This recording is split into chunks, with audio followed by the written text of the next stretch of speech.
I used to say when I'd see news stories that were unbelievable, that's unbelievable, and mean it with conviction. Now when I see 99.9% of any news story, I say, that's unbelievable because it's simply a phrase of speech, meaning it really is believable. Case in point, how about this headline brought to you by Breitbart? Exclusive House Majority Whip Tom Emmer demands answers from Tim Walz on $9 billion of welfare fraud in the state of 10,000 lakes. I'm talking about Minnesota. Let me read you the first paragraph of this story, okay? Rep. Tom Emmer, Republican Minnesota, the House Majority Whip, has issued a letter to Minnesota Governor Tim Walz demanding answers and immediate action following allegations of large-scale fraud involving Somali-run, publicly funded daycare and healthcare centers. Now, this letter comes one day after citizen journalist Nick Shirley and his team did thorough and outstanding investigative work in Minnesota. They went to Minneapolis to investigate the daycare centers, some of which can't even spell the word learning correctly. How pathetic is that? To find out why there were daycare centers or learning centers, you got to remember that N, in Minnesota with vacant parking lots and seemingly no kids inside, windowless buildings or windows that were blocked out. Something seen rotten in Denmark or rotten in the Twin Cities.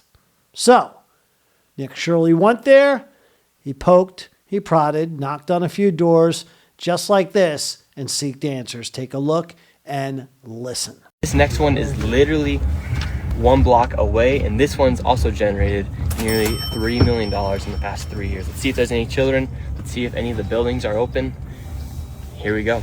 All right, we've arrived to ABC Learning Center. All the windows are blacked out. Let's see if anybody is here. This door is locked. This facility is licensed for 40 children. 0 children. I've come by this place 100 times. I've never seen a child here, ever.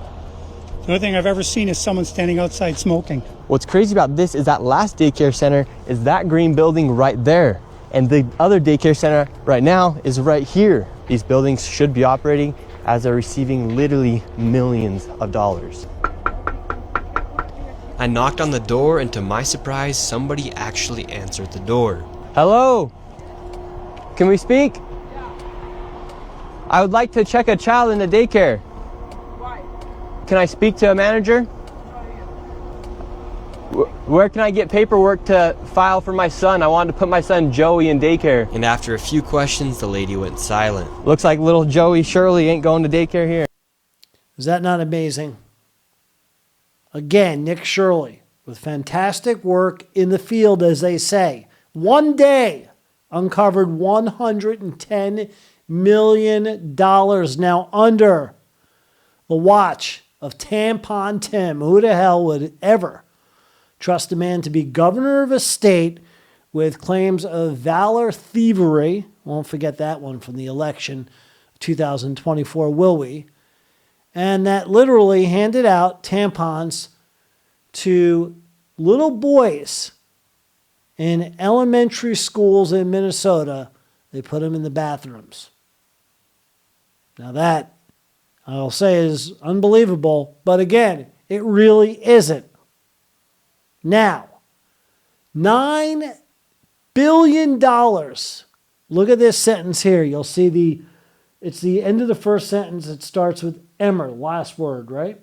Emmer cited estimates that more than $9 billion in taxpayer funds have been stolen under Governor Walz's administration, an amount he noted was nearly equal to Somalia's entire gross domestic product.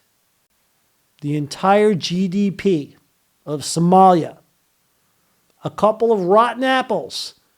Take advantage and then some, I'd say, of Uncle Sam and his taxpayers' money. Just think, nearly 45,000 U.S. veterans go to sleep homeless each night.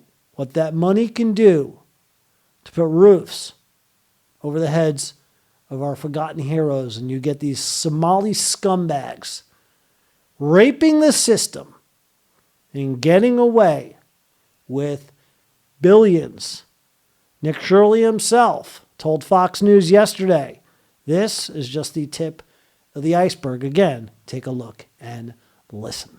I have to give props to the man by the name of David who helped me in this investigation. He's been doing research for years trying to expose this fraud, and nobody has given him the time of day to even talk about this. So with his help and my own investigation, I've known about the fraud taking place for a long time. Minnesotans have been telling me for a long time about the Somali fraud that is taking place. And with his help, we were able to crack over $110 million in fraud in one day. And that's just the tip. When people say it's the tip of the iceberg, it really is, because there's billions of fraud inside the state of Minnesota right now. And again, there's citizen journalist Nick Shirley. Great work. Now, this is going to be a year in which Tim Walz, all those fraudsters in Minnesota, the Somalians who have done no good, they're going to have nowhere to run, nowhere to hide. This one's going to fall like a house of cards, and there will be justice, rightfully paid, for the billions that have been stolen in the state of Minnesota by Somalians setting up phony daycare centers. Unbelievable. Unfortunately, not.